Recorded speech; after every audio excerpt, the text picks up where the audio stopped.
Now let's move ahead. Now the next thing that we need to do is create an EC2 pair. Now the key pair is required for logging into your EC2 instance. Without that, you cannot log into your EC2. So what we'll do is we'll create the key pair first. I'll show you how we create the pair, and basically this will be very helpful to you if you want to create it manually, or you can download it from the EC2 console, whichever way you choose, but I'll show you how you have to create it manually, right? So what we'll do is I'll create a folder over here, um, key hyphen pair. Okay, and so there's nothing over here. Now we'll create a key pair.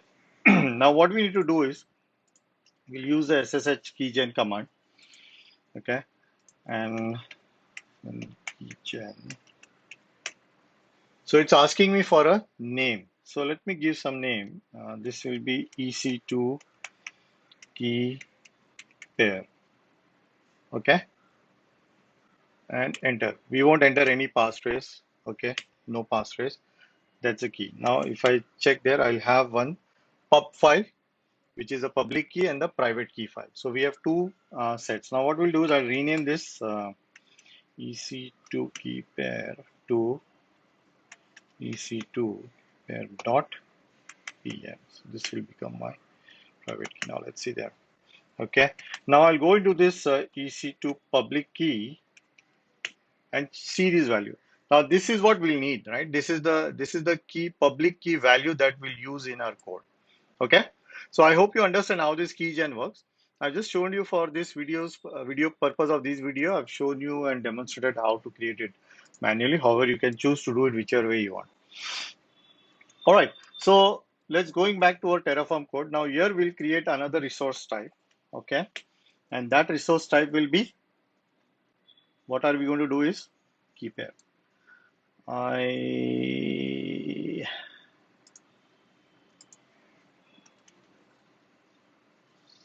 AWS key pair. There you go. And the name, I'm going to use the same name that I gave over there. Remember, EC2 hyphen key hyphen pair. Okay. EC2 hyphen key hyphen pair. That's the name we'll use. Now, the first parameter is key name. Key name is going to be same, EC2 hyphen key hyphen pair. That's the name we have given. The next is going to be the public key. Now, this public key value is the same value that we saw here. So I'll copy this and I'll paste it over here. That's it. Okay. And I'll give a tag name just to identify. So the tag name will be, this is our EC2 server key. That's it. So that's all for EC2, and I'll also create a role, but let's see whether this works fine. One more thing I wanted to show you, which I forgot. I'll create one more file called output. Now this output.tf will store all the outputs that when the code executes, there's an output that gets stored into as an identifier into certain parameters that you have defined over here. Now those identifiers can be used in any of your automation tools in your organization, or if you want to create and expose these values to any other tool for your usage, or for safety and security, you want to use these values as a basic values to spin up resources through some other automation tools. So these output file will be useful for doing that. So it's very simple. You don't have to do much, not much logic to use. Output, the name that we'll use, the first name that I created is EC2 security group. So I'll create in the first output file, I'll use that name. Okay. Description, something to help me identify. This is a EC2 security group. Okay. UP group. Sorry about that. Value. What was the value? So the value was AWS security group. You see, it automatically pops up over there. Now we'll use the ARN for that because this ARN is the ID that will uniquely show you where you want to reference this, which ARN you want to use it, and which ARN you want to use if you were to in any of your other automation codes or anywhere. Another output that we want is what we created just now was EC2 key pair. So this is the second output we need, description. This is the EC2 key pair. Value, again, we know what is the value. Here you go. And this will have ID, dot ID as a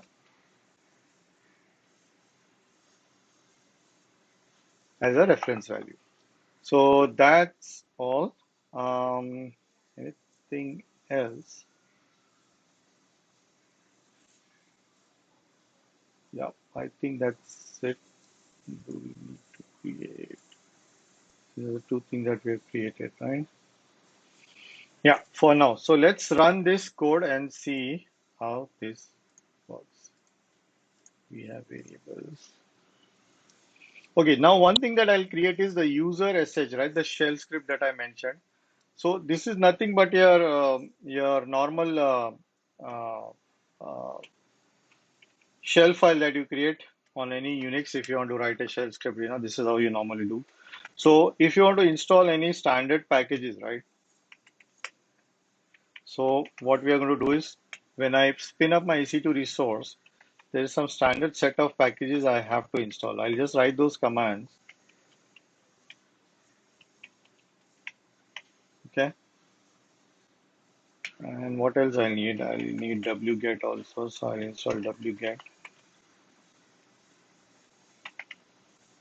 That's all I think we need. Yeah, that's it. We'll further update this file as we go further. We'll need few more libraries to be installed. Now I'll have to call this file into my you know um, main EC2 server. But right now uh,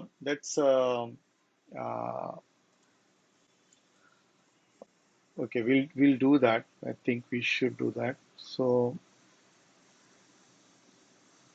if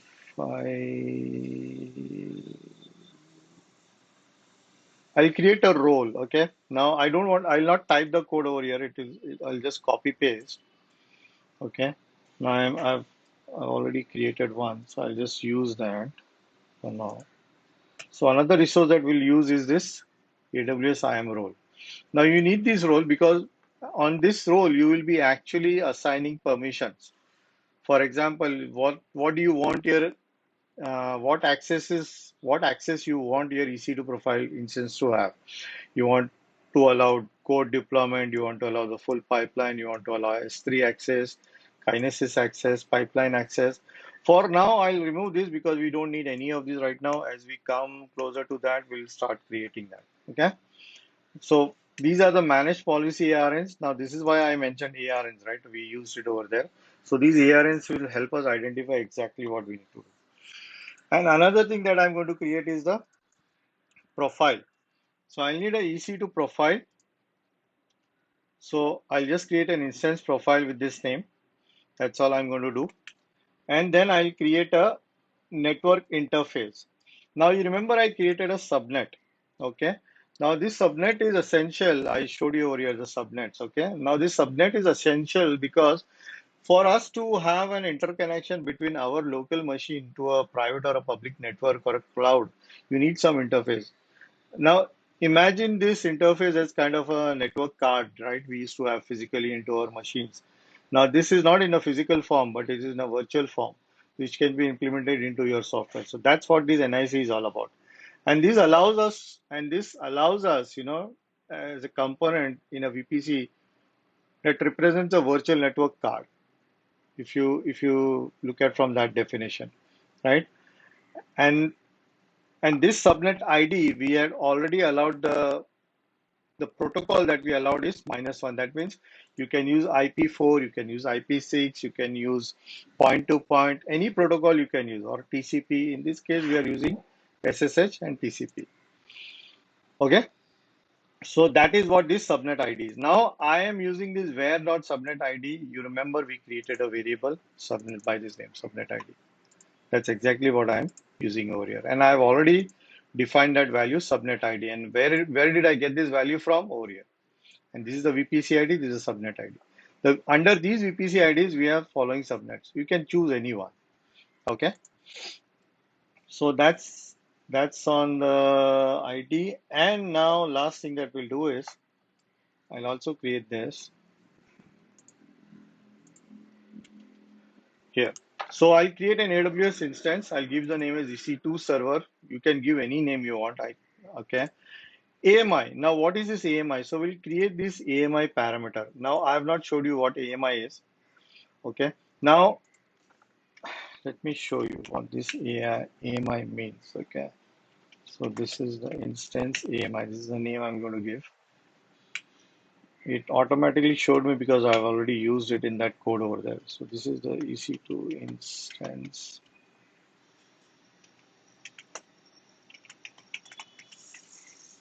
AMI. Type will be string always, and default value, and this is where we'll give the value. Now, where will I get my AMI? If I go to,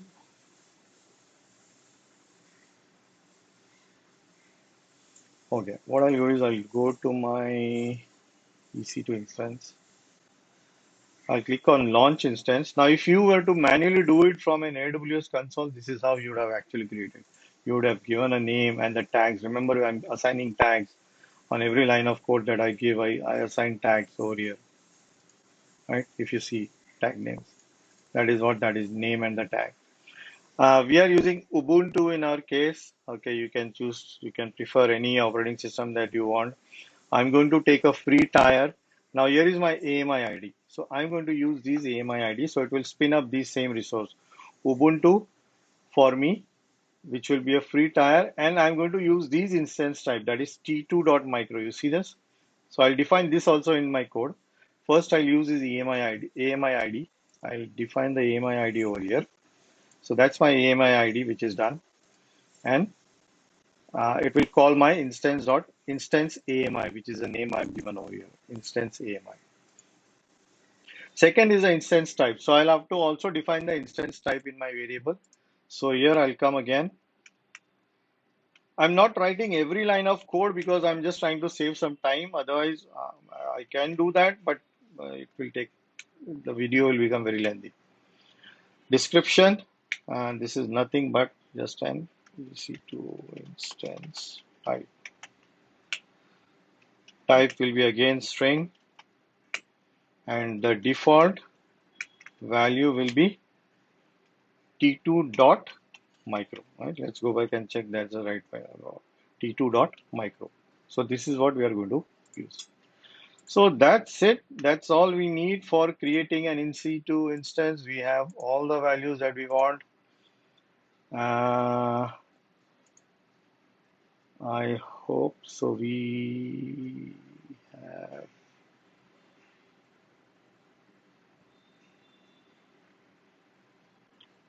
profile, we have the role, we have the key pair, and we have the,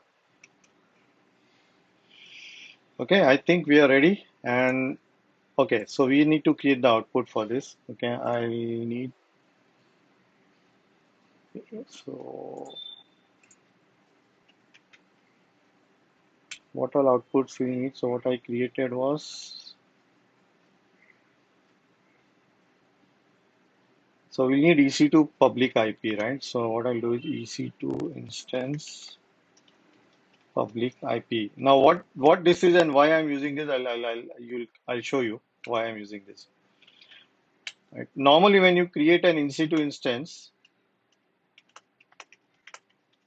public IP you will use for SSH value. So it will be AWS instance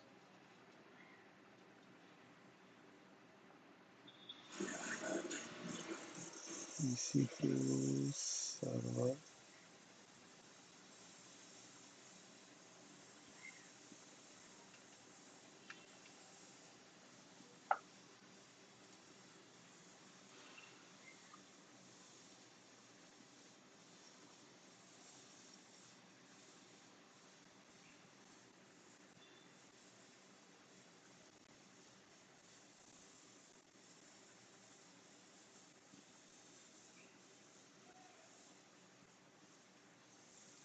I need to change this name because we created a separate another key, right? I had this key name earlier.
I'm just trying to verify what am I missing anything in terms of type.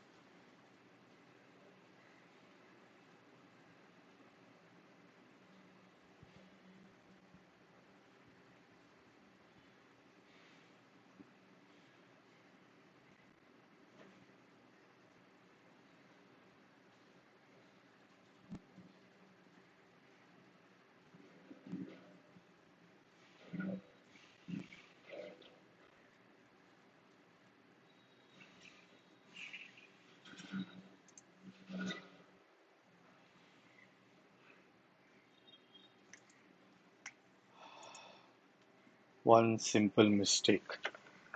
I was wondering why it is not showing there. Okay, so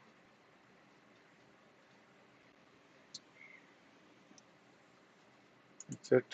And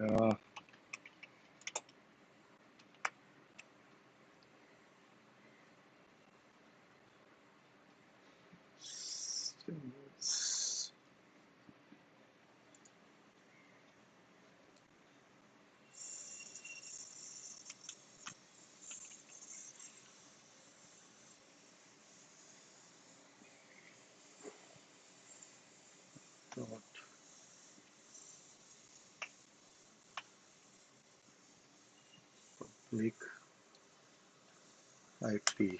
Yeah, I think we'll have to use IP. Okay, let's see if this works fine. I think we have everything now. I'll save all the data. I'll save all the files. Okay, now I'll go back to my terminal. I'll clear this. Uh, I'll set Terraform initialize. Okay. So we don't have to run initialize every time. I can just directly go and run the plan. No configuration files.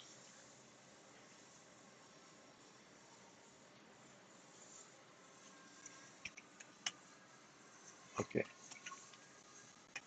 I need to be in that directory. Sorry for that. So Terraform plan.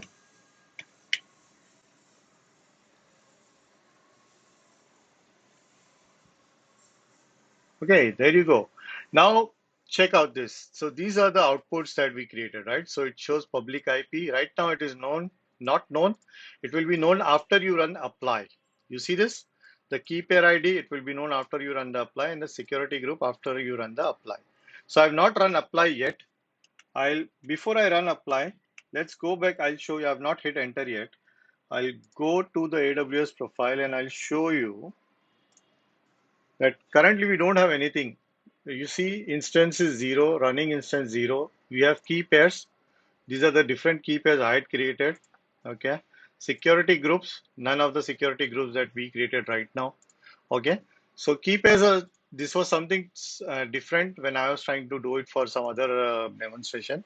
But once I run this code, once I hit apply, it will create third key pair for me, which you'll be able to see over here. You'll have one instance that will be running, and in the instances, it will show one instance. All right. So let's run this code, Terraform apply, and voila. Yes,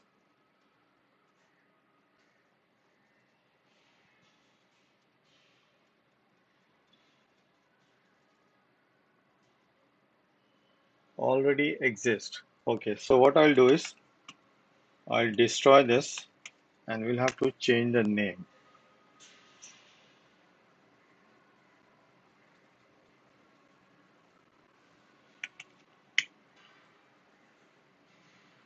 Okay, so I'm destroying that, and why I have to destroy, because it gave me an error saying that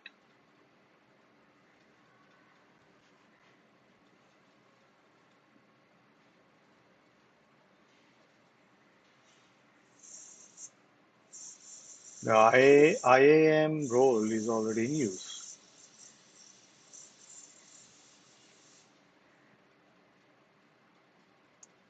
Okay, so IAM role. So this name that we have given is already in use. That means I would have used this name somewhere in my earlier code. So what I'll do is I'll change this name to EC2 server instance. I'll say EC2 demo server instance role. Okay, that's all. And I'll also have to change the role name over here.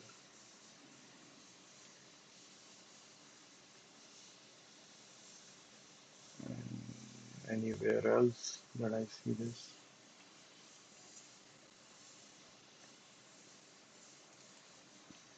It's just a name, but we'll correct the name as well. Okay, I think that's all. And now I'll go back to my code again. And this time I don't have to run initialize again. I'll just run Terraform plan. Again, it's still nothing has been created. Okay, if you see the dashboard, it's still all zero. Nothing has been created. Okay, so changes to output will be known after I apply. So I'll say Terraform apply. This time it should create the instance successfully. Yes.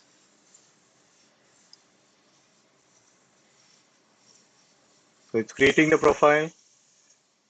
It's created the security group, the network interface. Let's keep refreshing and you will see how these values will come about here. Watch this, key pairs. So I have a key pair created. You see this key pair? Sorry, this one. EC2 key pair that we created manually. So it's done. Then we have our security group created. This is the security group, the name that we gave in the code. It's still creating the interface, right? The instance is still not ready. But let's see all the types, the resource types, it's creating one by one. Okay, let's go to EC2 dashboard. You see one instance is up, but it's still not running because, okay, you see this EC2 instance public IP. Now this is the IP address that I'll use when I log in and SSH into my EC2 machine. And that is why I created this value, stored this value in an output. These are the outputs that got generated. This is the EC2 key pair I've used. This is the security group, the ARN that we got. So this ARN is useful if you want to use this and expose these values out to another program, and that program then spin up resources using these IP address on this machine. Whatever you want to do, you can use that and using the same key pair. So your key pair is not exposed. It will automatically use this value and spin up the resources for you, or will do the actions for you on that particular IP. It's up to you what you want to do and how you want to make use of these output values. You can define the output the way you want. This is just for demonstration. I showed you that this is how it is possible. So now let's try to log in to our EC2 instance. Our EC2 instance is ready. Let's go here. You see our instance is running. We have the public IP. This is the same public IP that you see over here. Right? You don't have to go here and check. You can close this window. You can just do everything from your command line terminal. Okay. And we have our and let me show you one more thing. You see these inbound rules and the outbound rules. This is the ingress that we created and this is the egress that we created. Okay, so it accepts all protocol because I gave -1 and this is the TCP protocol for the port 22 which we had used in our code. Remember this? This is what it is. So this is the inbound and outbound protocol that we define and that's how it creates. So now let me log into this EC2 server. Okay. Before I do that, I'll go to my folder. I'll run chmod 400.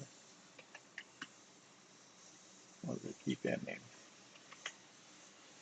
Okay.